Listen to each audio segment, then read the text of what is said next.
बिस्मिल्लाहिर्रहमानिर्रहीम। अस्सलाम वालेकुम। मैं हूं रज़ा मेकन, आप देख रहे हैं IR के न्यूज़। आइए जानते हैं कुछ अहम अपडेट सदीक जान साहब से। हुकूमत के भी अरमान जो है वो खाक में मिले हैं और हुकूमत को भी सुबकी का सामना करना पड़ा है। जो ये समझते थे कि अब सब कुछ ख़त्म हो गया है, तहरीक इंसाफ कुछ नहीं कर सकती, तो अब तहरीक इंसाफ की जो लीडरशिप है उसने भी कमर कस ली है। और अब आप देखें ना कि आगे किस तरह से चीज़ें होने जा रही हैं, तहरीक इंसाफ क्या करने जा रही है और इस वक्त इस्टेब्लिशमेंट के लिए, हुकूमत के लिए, इस निज़ाम के लिए किस तरह से चैलेंजेस जो है वो खड़े हो गए हैं। और इससे ये चीज़ें जो ओवरऑल आपके सामने रख रहा हूँ, इससे आपको अंदाज़ा होगा कि कितना मुश्किल टाइम जो है इस निज़ाम के लिए जो है वो शुरू हो चुका है।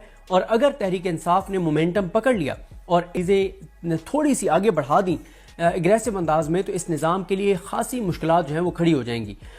ये बात मैं क्यों कह रहा हूँ, क्योंकि सबसे पहले आप बलूचिस्तान में देख लें। बलूचिस्तान में जो एक तो दहशतगर्दी के हालात हैं, सिक्योरिटी की सिचुएशन है, जाफर एक्सप्रेस जैसा वाक़या हुआ, उसके बाद नोशकी में वाक़या हुआ, उसके बाद जो दीगर वाक़यात हैं, एक दहशतगर्दी की बहुत बड़ी लहर है और एक तरफ दहशतगर्दी है, दूसरी तरफ आप देख रहे हैं कि डॉक्टर मारंग बलोच के हक़ में जो है वो एहतजाज हो रहा है। अख्तर मिंगल साहब का जो है वो धरना चल रहा है, उस धरने में तहरीक इंसाफ के लोग गए, सलमान राजा साहब वगैरह, अल्लामा राजा नासिर अब्बास गए, साहबजादा हामिद रजा गए, और पूरा इस वक्त बलूचिस्तान के अंदर एक पूरा बलूचिस्तान ही हमें इस राह पर एहतजाज नज़र आता है। एक ऐसे टाइम के ऊपर जब पहले बलूचिस्तान में जो है वो एक धरना चल रहा है, एहतजाज चल रहे हैं, सूरत हाल काफ़ी कशीदा नज़र आ रही है और हुकूमत के पास उसका कोई पॉलिटिकल हल नज़र नहीं आता, और हल हो भी कैसे सकता है। अब सरफराज बुगटी साहब जो फॉर्म 47 के वज़ीर आला हैं, वो कैसे लोगों पे एतमाद कर सकते हैं, कैसे वो लोगों से बात कर सकते हैं। फिर आप देखें कि जिनको यहाँ पे हमारे यहाँ बड़ा बनाया जाता है, बलूचिस्तान का बनाया जाता है, वो है नहीं, बड़ा बनाया जाता है। सादिक संजरानी साहब, क्या उनके अंदर इस वक्त ये ताकत है कि वो किसी ज़िले के अंदर चले जाएं, बलूचिस्तान के लोगों में जाके और बैठें, लोगों से बात करें? सवाल ही पैदा नहीं होता। अनवारुल्लाह काकड़ साहब निगरान वज़ीर आज़म बनाया गया, क्या उनके अंदर ये है कि वो लोगों को जाके, बलूचिस्तान के लोगों को फेस कर सकें? कहीं पे जाके किसी चौक चौराहे पे बगैर बहुत बड़ी सिक्योरिटी के वो वहाँ पे चाय का कप पी सके? नहीं हो सकता। काजी फायजी साहब चीफ जस्टिस पाकिस्तान रहा, क्या वो जा सकता है वहाँ लोगों के पास? यहाँ पे तो वो चला गया था, वहाँ पे वो चर्च वाला जो वाक़या हुआ था उधर, तो बलूचिस्तान में वो जा सकता है? नहीं जा सकता। फिर अभी देखे जमाल खान मदुखेल साहब और नईम अख्तर अफगान साहब, हाशिम काकर साहब, ये 3 जज हैं बलूचिस्तान से। काजी फायजी साहब के ये दोस्तों में शुमार होते हैं, उनके ग्रुप में शुमार होते हैं ये तीनों जजेस। क्या इन जजेस इन तीनों को भेज दें तो क्या बलूचिस्तान के 100 लोग भी इन पर एतमाद करने को तैयार हैं कि ये 100 लोगों को कह दें कि हम गारंटी देते हैं नून लीग की, शरीफ खानदान की, शहबाज शरीफ की, कि अब उनकी पॉलिसीज आपके साथ ठीक होंगी, आप अभी प्रोटेस्ट ना करें, आप जो है वो टाइम दें इनको? क्या लोग इनको टाइम देने को तैयार हैं, इनकी बात मानने को तैयार हैं? ये जो 3 जज इस वक्त सुप्रीम कोर्ट के अंदर बैठे हुए हैं बलूचिस्तान से, नहीं। तो इसका मतलब यह है कि हमने बलूचिस्तान के अंदर उन लोगों को हमने बड़ा बनाया या आगे लाए जो असल में बलूचिस्तान के नुमाइंदे नहीं हैं, जो जिनको बलूचिस्तान के लोग ऑन नहीं करते कि ये हमारे लोग हैं, ये हमारे बड़े। अच्छा, बलूचिस्तान, हाँ, फिर इस दौरान अभी आपने कल ट्वीट देख लिया महमूद खाना चकजई साहब का, ये जो मिनरल्स वाला मामला है। देखें, मिनरल्स वाला जो मामला है ना, पाकिस्तान तरक्की करे, कौन सा पाकिस्तानी नहीं चाहता? जो भी चीज़ पाकिस्तान के हक में हो रही होगी, कौन सा पाकिस्तानी है जो उसको सपोर्ट नहीं करना चाहता, जो सपोर्ट नहीं करता, जो खुश नहीं होता, जो नहीं चाहता कि पाकिस्तान के लोगों को रोज़गार मिले? लेकिन मसला यह है कि ये जो मौजूदा हुकूमत है, ये जो निज़ाम है, जो अवाम के वोटों से नहीं आया, लोग इन पर इतनी बदएतमादी करते हैं कि जो बात ये करते हैं लोग उसके अगेंस्ट हो जाते हैं। अगर ये बात दुरुस्त भी हो कि कल जो कॉन्फ्रेंस हुई है वो वाकई बहुत बड़ी कॉन्फ्रेंस थी, वो बहुत बड़ी इन्वेस्टमेंट आ रही थी, लेकिन इनके ऊपर बदएतमादी बहुत ज़्यादा है, क्योंकि ये हर चीज़ को खुफिया रखते हैं, ये हर चीज़ में करप्शन करते हैं, हर चीज़ में लूट मार करते हैं, इनके ऊपर लोगों को एतमाद नहीं।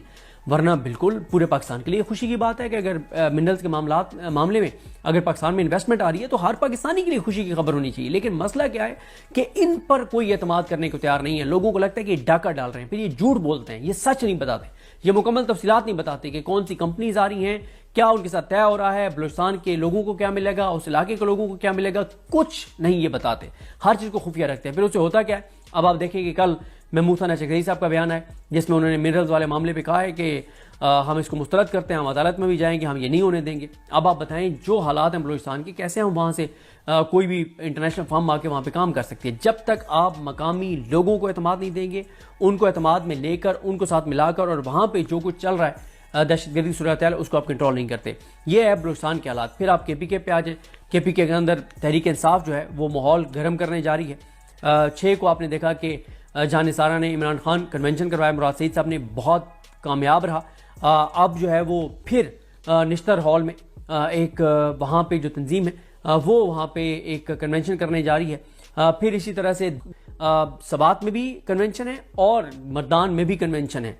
और फिर मिनरल वाले मामले पे आपने देखा कि एक बिल वाला जो मामला है जिस पे काफ़ी उसकी जस्टिफिकेशंस भी दी हैं सुहेल खान साहब ने, सुहेल अफरीदी साहब ने, लेकिन लोग जिस तरह से लोगों ने रिएक्ट किया और बदएतमादी है। फिर आप ये देखेंगे कि कल जो मिनरल्स वाली कॉन्फ्रेंस थी उसमें अली अमीन गंडापुर साहब नहीं आए, यानी इतना खौफ है केपीके के लोगों का कि वो आए ही नहीं है कल कॉन्फ्रेंस में। तो ये तो हो गई केपीके की सूरत हाल, केपीके में भी दहशतगर्दी के हालात और सूरत हाल आपके सामने है और ये कोई ढकी छुपी बात नहीं है, ये एक रियलिटी है कि केपीके के बहुत से अजलाए हैं जहाँ पे आप मगरिब के बाद नहीं निकल सकते। सूरत हाल बहुत गंभीर है, बॉर्डर सिचुएशन आपके सामने है, हमारे अफगानिस्तान के साथ जो मामला चल रहे हैं वो आपके सामने। फिर आप जीबी के अंदर देखें प्रोटेस्ट मुख्तलिफ इशूज़ के ऊपर चल रहे हैं, एजेके के अंदर प्रोटेस्ट चल रहे हैं, सिंध के अंदर आप देखें कि सिंध के अंदर जो है वो नहरों वाले मामले पे जितना सख्त प्रोटेस्ट हो रहा है शायद हमने तो अपनी ज़िंदगी में नहीं देखा कि कभी सिंध के अंदर जो है वो किसी इशू के ऊपर इस हद तक एहतजाज हुआ हो रहा हो।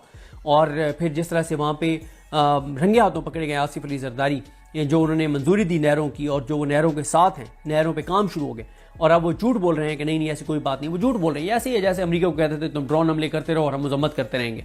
तो सिंध के हालात आपके सामने। और इसी दौरान फिर पंजाब में आपने देख लिया पीटीआई ने कल जो कर छोड़ा और आगे जो पीटीआई अब एक्टिव होने जा रही है। इसी तरह से मौलाना फजलुर रहमान है तो वो आप देखेंगे कि वो अपने तौर पर एहतजाजी चीज़ें जो हैं वो शुरू कर रहे हैं, जल्द से शुरू कर रहे हैं। MWM पीटीआई के साथ खड़ी है। असम्बलियों के जब भी इजलास होंगे उसमें आपको काफ़ी जो है वो एग्रेसिव चीज़ें नजर आएंगी। और अगर इस दौरान जो जजेज़ हैं, जो आज़ाद जजेज़ हैं, जो अपने हलफ से वफा करने वाले हैं, जैसे सुप्रीम कोर्ट ऑफ पाकिस्तान में मंसूर अली शाह साहब हैं, मुनीब अख्तर साहब हैं, अतर मिनल्ला साहब हैं, शाहिद वहीद साहब हैं, अकील अब्बासी साहब हैं, आयशा मलिक साहबा हैं, या दीगर जो जजेज़ हैं सुप्रीम कोर्ट के अंदर जो अपने हलफ से वफा करने वाले हैं, इस्लामाबाद हाई कोर्ट में जो अपने हलफ से वफा करने वाले हैं, चाहे वो मोहसिन तरकियानी साहब हैं, जहांगीरी साहब हैं, सरदार इजाज इसा खान साहब हैं, समर रिफत इम्तियाज़ साहब हैं, बाबर सतार साहब हैं, या लाहौर हाई कोर्ट में शाहिद करीम साहब हैं, आसिम हफीज़ साहब हैं, और एक लंबी लिस्ट है लाहौर हाई कोर्ट में जो आज़ाद जजेज़ हैं जो अपने हलफ से वफा करने वाले हैं। अगर ये तमाम जजेज़ भी एक्टिव हो गए कि ये निज़ाम क्योंकि इतनी जगहों पे फंस गया है चीज़ों में, तो हमें भी थोड़ा सा अपना हिस्सा डालना चाहिए पाकिस्तान के लिए। अगर ये जजेस भी एक्टिव हो गए, ये भी कुछ चीज़ें करने लग गए, तो इस निज़ाम के लिए खासी मुश्किलात जो हैं वो बढ़ जाएंगी फिर। और आप देख लें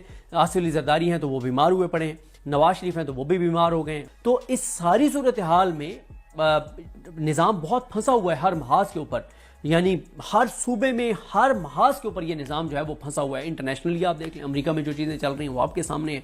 तो इसलिए खासा मुश्किल टाइम मुझे तो इस निज़ाम के लिए नज़र आ रहा है। अगर पीटीआई ने कल वाले मोमेंटम को जिस तरह से बरकरार रखने का फैसला किया, अगर वाकई बरकरार रख लेते हैं और एक्टिव हो जाते हैं तो इस निज़ाम के लिए खासी मुश्किलात होंगी, क्योंकि निज़ाम इस वक्त बहुत ज़्यादा कमज़ोर हो चुका है, बहुत महाजों पे फंस चुका है। तो नाज़रीन ये थी आज की अहम अपडेट जो आपने जानी सदीक जान की ज़बानी।